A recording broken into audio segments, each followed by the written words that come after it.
Dans le cadre de la domotique, je vais essayer de traficoter ce petit appareil connecté. Alors, ce petit appareil connecté il est de la marque Aqara, qui est donc de la famille Xiaomi.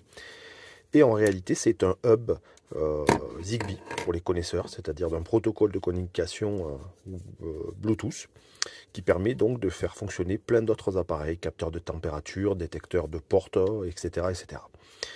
C'est une version chinoise, donc il ne marche pas à fond avec les serveurs européens, mais il est tout à fait compatible quand on bidouille un petit peu les applications. Mais surtout, moi, là, ce que je voudrais en faire, c'est carrément le démonter pour le faire fonctionner en 12 volts, puisqu'a priori, c'est tout à fait possible. Alors que là, je suis obligé d'utiliser un adaptateur prise chinoise vers européenne pour du 220-230 volts. Voilà, donc je vais l'ouvrir et je vais essayer de faire cette petite adaptation pour du 12 volts. J'ai analysé un peu tout ça et j'ai essayé de comprendre avec mon multimètre ce que je pouvais faire. Malgré tout, j'ai pas les compétences suffisantes pour essayer de comprendre pourquoi le positif se trouverait là et le négatif là. Je ne sais pas, j'ai vérifié la continuité sur plusieurs points. Il semblerait que le circuit 220 et 12 volts soient séparés.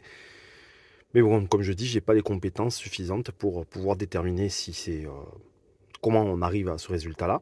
Ce qui est sûr, c'est qu'une vidéo sur internet, celle que je vous mets donc en description, montre bien que le positif se retrouverait ici et le négatif ici. Du coup, je vais partir sur le fait que c'est une information acquise et sûre.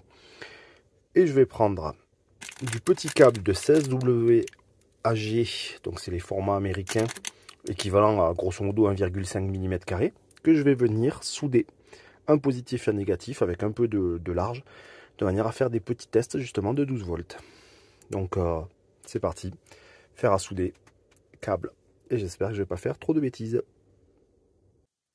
J'ai terminé, j'ai réussi ma soudure, ça tient.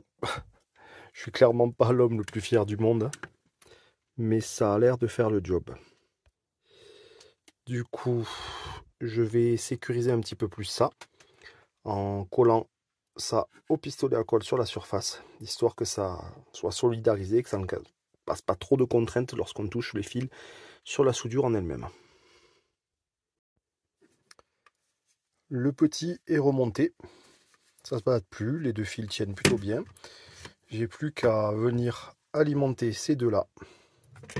Et puis je vais voir si ils s'allument. Donc je vais faire un montage rapide avec juste deux petites prises rapides de valises en fait, que je vais brancher en direct pas très loin de la batterie. L'heure de vérité. Donc je les ai juste vraiment posés sur les œillets comme ça. Et je vais remettre en direct le 12 volts. Bon signe. La lumière s'alimente. Je vais le laisser un petit peu travailler pour le démarrage. Et on va voir si toutes les fonctionnalités Zigbee s'allument. Le bouton est de ce côté. Super. Ça fonctionne en mode de lumière. Et puis on va aller dans l'application et puis on va voir si il est bien détecté, si on peut tout faire avec. En tout cas, le halo lumineux fonctionne et plutôt bien. Et aussi le mode alarme. Avec un très bon son. Donc franchement, je suis agréablement surpris pour l'instant. Je vais prendre un peu plus de temps pour voir comment l'intégrer et l'installer en définitive dans un coin qui aura son alimentation 12 volts exprès. Mais en tout cas, mission réussie. Vous voyez maintenant comment faire pour convertir cette petite passerelle domotique Xiaomi.